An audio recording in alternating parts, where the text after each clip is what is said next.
नमस्कार दोस्तों, welcome to GST tower YouTube channel. दोस्तों, आज हम बात करेंगे इस वीडियो में जीएसटी 9 की फाइनेंशियल 2021 के बारे में। दोस्तों, काफ़ी लोगों का सवाल ये आ रहा है कि जीएसटी 9 फाइनेंशियल 2021 की क्या ड्यू डेट जो कि 28 फरवरी है, क्या फिर से एक्सटेंड हो सकती है।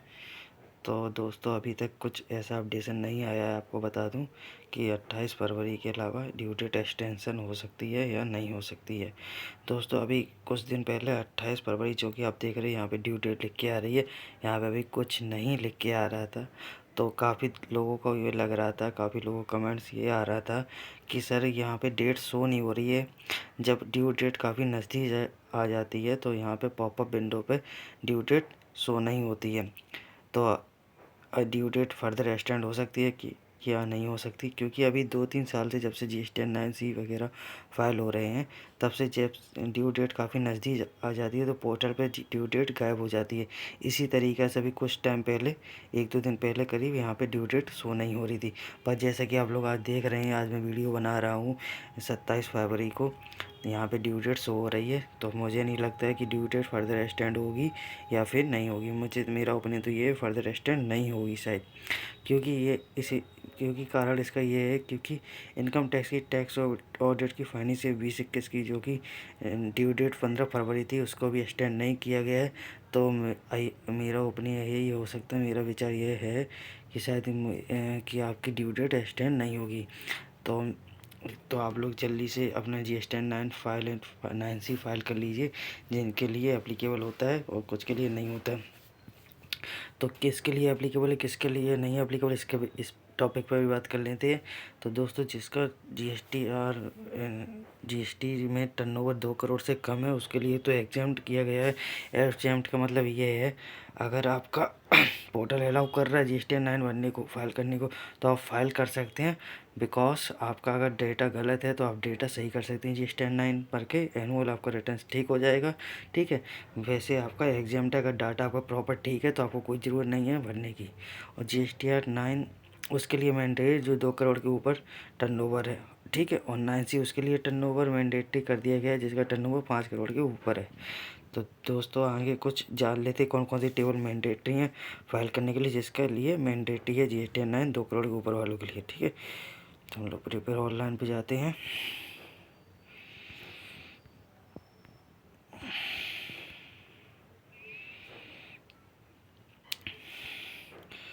सबसे पहले बात करते हैं दोस्तों 4 टेबल नंबर की, जिसमें सेल की डिटेल जाती है। ठीक है, इसमें कौन कौन सी मेन रेटिंग है दोस्तों, मैं आपको बता दूं। 4 में 4A से लेके, ठीक है, 4A से लेके आपकी हैं 4H तक मैंडेटरी हैं। और जो I से लेके जो आपकी क्रेडिट डेबिट नोट वगैरह डिटेल हैं, 4I से लेके N तक आपकी ऑप्शनल है। आपको भरनी हो तो भरो, वरना इसके अलावा भी आप फाइल कर सकते हो। ठीक है, ये तो बात होगी सेल की। अब बात करते हैं आईटीसी वाले टेबल की।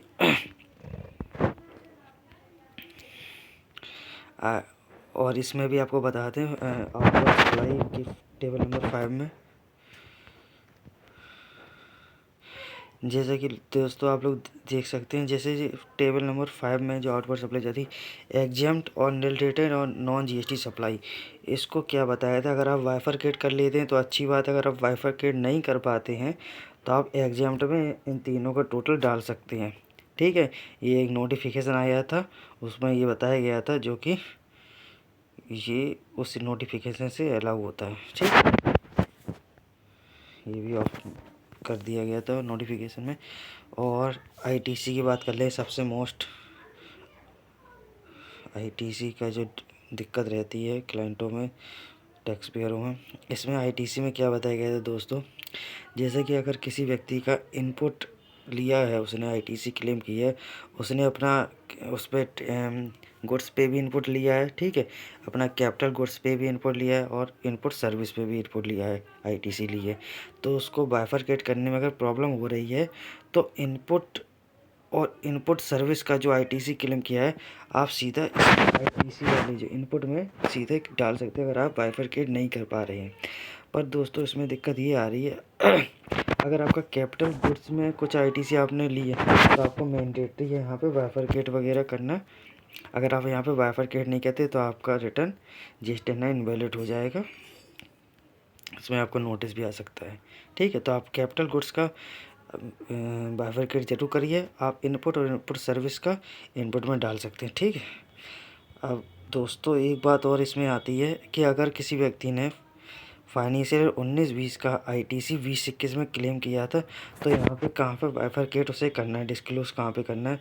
तो यहाँ पे कोई वैसे कॉलम नहीं दिया गया है, पर आप यहाँ कॉलम कर सकते हैं। जैसे आप देख रहे हैं 6M में, 6M की मैं बात करता हूँ।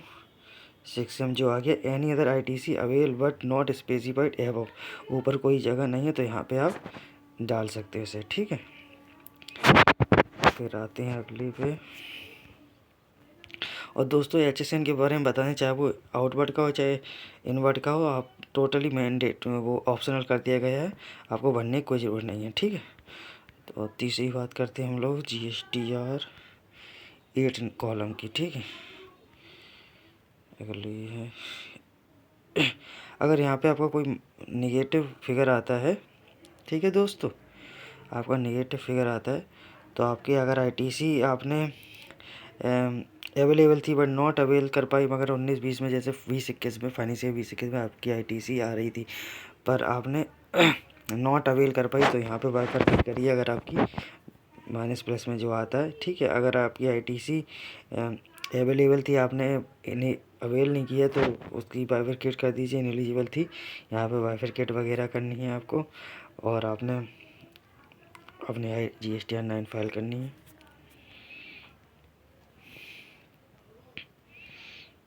तो दोस्तों GSTR 9 में ये अपडेशन था, और GSTR 9 और 9C में अगर कुछ भी अपडेशन आता है तो मेरे चैनल में आपको सबसे पहले वीडियो मिल जाएगी। तो इसलिए चैनल को सब्सक्राइब कर लें, बेल आइकन प्रेस कर लें, जिससे आपको GST इनकम टैक्स की दोनों की अपडेशन समय से मिलती रहे। तो दोस्तों कैसी लगी वीडियो कमेंट्स बॉक्स में कमेंट्स करके और बताएं, और किस टॉपिक पे आपको वीडियो चाहिए तो उसको भी बताएं, उस पर मैं वीडियो ज़रूर बताऊंगा। Thank you for watching.